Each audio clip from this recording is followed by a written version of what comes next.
As a child who was born and raised in Australia, I knew my mum was the daughter of proud Turkish parents.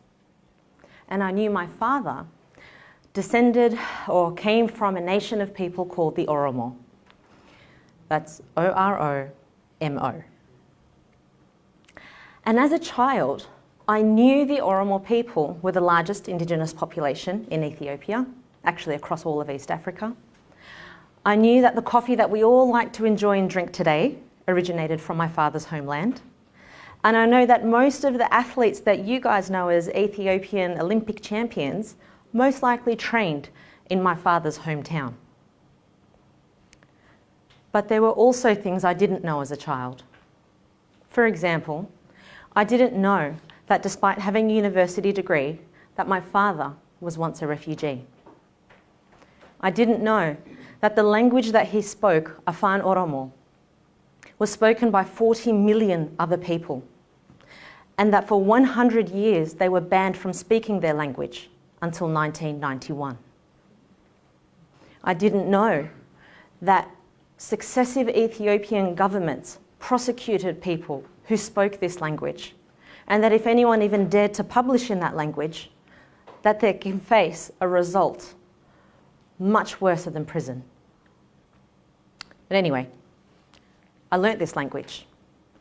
I learnt it fluently during the ban from my dad here in Australia. In fact, all my siblings did. And what was striking about our ability to speak the Oromo language fluently was that my dad was able to create that in an environment that didn't support his results.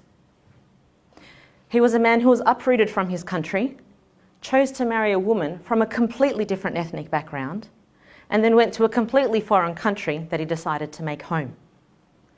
And as an adult, when I reflect on this, in and of itself, it's not that hard to learn a language. It's not that hard to identify as a Muslim woman either, especially when everyone has an opinion on what you wear. It's not particularly difficult to exercise regularly, eat good food, be a wonderful person. I think what makes these things either easy or difficult is the context in which it happens. Some of you watching may know about an initiative that I founded called Afan Publications, or that I created Oromo books for children all around the world. Or perhaps that I was able to rally a global movement to revitalise and create a language revolution for children. I was able to do those things. And what struck me the most in that time was that despite a very public journey that I had, there were things that I didn't share with people. I learnt certain lessons that I'd like to share with you today. The first lesson I learnt was a harsh one. And I learnt that lesson in front of a group of 20 primary school-aged children as their volunteer weekend school teacher. I had a lot of expectations. I expected that I would be given the resources to teach these children as a volunteer person, as a volunteer teacher. Actually, I expected to be treated like a hero because I was a volunteer teacher. I expected that the products and resources that would be given to me would be appropriate for the audiences that I was supposed to be teaching. And years after realising that none of those were true and none of those would ever happen, the fact that I realised there was a gap in publications, I had an expectation that the government, that a publishing house, an organisation, somebody would do something about the fact that these didn't exist. And that's when I learned my first lesson. I realised that by having expectations of others, I began to excuse myself from responsibility. I realised that standing in front of those children, I'd actually turned into my own worst nightmare. I became an armchair critic, a fence sitter, a warrior on the keyboard. And often I would complain and say things like, I realised, or actually I learnt rather, that I had become one of those people who said, the Oromo people should be doing this and the Oromo people should be doing that. When in fact, I could be doing something myself. Something, not everything. And I would often complain to my father about this, and he would receive my complaints and he would respond by laughing. And he would say to me in Afaan Oromo, Toltu, quba tokko yoo namatti akeekte, quba sadii ufitti akeekaa jirta kana beekadhu toltu tiyya. Essentially, he was saying, Toltu, every time you point a finger at somebody, how many fingers do you think you're pointing back at yourself? And it was in that moment that I stopped waiting for other people to do something. And then I took responsibility. And in taking that responsibility, my life and my world changed very, very quickly. I realized that at that time, I didn't know it, but what eventually started a revolution around the world started from me picking up a pen, picking up a piece of paper, and actually writing those worksheets for those children by myself.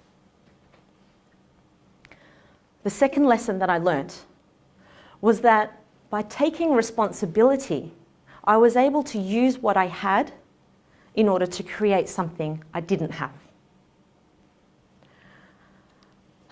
And let me tell you, when you start out doing an initiative, you never ever have all the tools available in front of you that you need. You never have the tools available in front of you. And as a university student, I was 26 years old. There were a lot of things that I didn't have. I didn't have the mass money to be able to produce the books that I really wanted to release to the public. But you know what I did have? I had time. I had the time to be creative, and in order to create fundraisers all around the world to raise that money. I didn't have the expertise as an Oromo language literacy expert that I so desperately wanted. But I did have multiple university degrees. I had experience from within our community, and I had access to network experts that I could try and rally and bring on board with what I was doing. And I certainly didn't have any examples of Oromo books that I could teach for children. But I had beautiful blueprints from other communities who'd started doing work for their own. And it was in that time that I wonder and I ask myself, and perhaps watching a lot of you sitting here, I wonder, how many of you are holding the ingredient in your hands? How many of you are holding in your hands the ingredients to fulfill the dreams of success in your own hands? And instead of doing something with it, we just choose to admire each and every ingredient we have. We talk about them, show them to other people, rather than actually cooking and making something out of it. It was from my father, who was my role model. It was from my father that I learnt to make do with whatever was in the situation around me, to make what didn't exist with whatever was in my hands. But the determination that I had to continue was given to me by the Oromo people in Oromia. Today, the Oromo people continue to pay a price heavier than money in order to assert their identity. I found it really difficult to reconcile my supposedly first world problems with the fact that Oromo people are literally paying with their lives today. What you and I will call statistics is actually people, and I've been to their country and I have seen it with my own eyes. That we call them numbers, but they are women who've lost their children permanently. They're children who have been told that their parents will no longer come back again. And there are mothers who will never see their family members ever again. And I remember the first time I created the products, the artwork for my books that I showed my dad. The first time I showed him these, my dad cried. He cried and he cried. And he said, "This is the most beautiful thing I have ever seen in my whole life." And I was fearful because no one had ever seen what I was going to do. Not that special if you think about the schools that we're all raised in. But the fact that his own relatives don't have toenails, don't have fingernails, that you go to the beach and you watch these guys strip off to go and enjoy themselves in the water and you see welts all over their back. That you meet a guy and he tells you that he's impotent. I knew in that moment that I could use what I had to create something that never existed. The third lesson I learnt was almost counterintuitive. I realised that I'd become much, much more successful when I empowered the people around me to become successful. And to be quite frank, I didn't really need the Oromo people to develop my books. I could have just approached a few people, developed the product, found a rich sponsor, put it out there in front of the world, and boom, job done. But I knew that in my plan it was integral to create change in a way that empowered people to make their own versions of success. That was important to me. And I knew that by speaking the Oromo language, I was able to tap into a network of 40 million people who had a vested interest in seeing me succeed. I knew that if they saw me succeed, that they too would also be successful. And even if they weren't Oromo, even if they didn't care for my books or for my community or for my culture, they could still be inspired by my journey. Because I navigated a male-dominated world. I was a woman of colour, a Muslim woman, and someone who is a proud civic contributor in the country that I actually live in. And I realised too that often companies that we know today can go from 0 to $1 billion in value, companies like Amazon, Facebook, Google, not necessarily because they create good products, but it's because they enable their users to create their own versions of success that people find value in what these companies do. And in my successes that I strived for, that I wanted to achieve, I said to myself, I need to be onto this as well. I need to involve people around me. And I can say with my hand on my heart that I invested in the people around me. And I say it with my hand on my heart to you that if you invest in the people around you, the returns will be so much greater. Because this was my secret to raising $100,000 in less than a month. It was my secret to have not one but 2 world tours and to have people await me and be so glad and pleased that something like this, which had never happened before, was happening on a global scale. And even after I developed the books, the success continued, not because I made books. My success continued because I was able to nurture opportunities for people to be able to regain what was stolen from them, to be able to retell their own language in their own words, to be able to pass on the gift from their ancestors onto their children and to release themselves from the mental shackles of language degradation that had been forced on the Oromo people. I knew that more than in creating these books, I wanted to create something more. A sense for Oromo people that when they saw my products, that they saw that they were loved, they were respected, they were appreciated, and their losses were not in vain. And it was at that point that my successes started to grow. What started off as a poster turned into books, turned into box series sets, cards, stickers, and then expanded. I ended up having animations, cartoons, animators who animated for Sesame Street came on board, wanted to work with me because they were inspired by what I was actually doing across faith, across culture, across politics, across gender. Education was the key that seemed to unite all the Oromo people within Oromia and around the world. And it's interesting because I thought to myself, I'm trying. All I can do is just start with, around me, the circle where I was, start with those children that I was focused on in that school, and people came to me because I was in fact working for them. And all these efforts, they finally got recognised.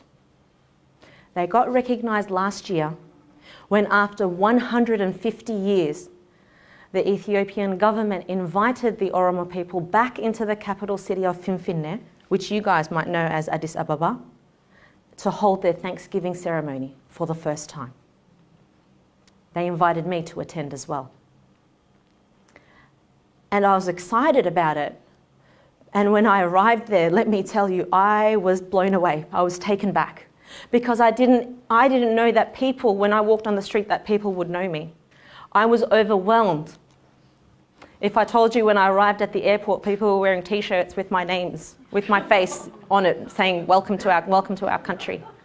Or the fact that I was asked to be on national television and had my speech televised to the whole nation.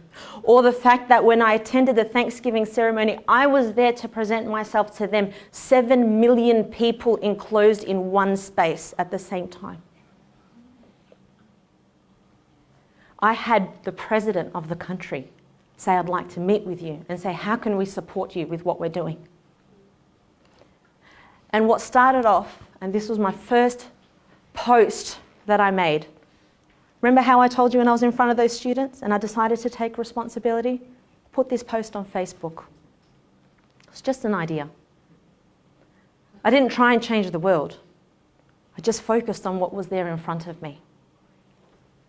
And I'm proud to say that yesterday, the Bureau of Education of the state of Oromia agreed to enter a memorandum of understanding so that my products, along with theirs, can be available for every single Oromo child.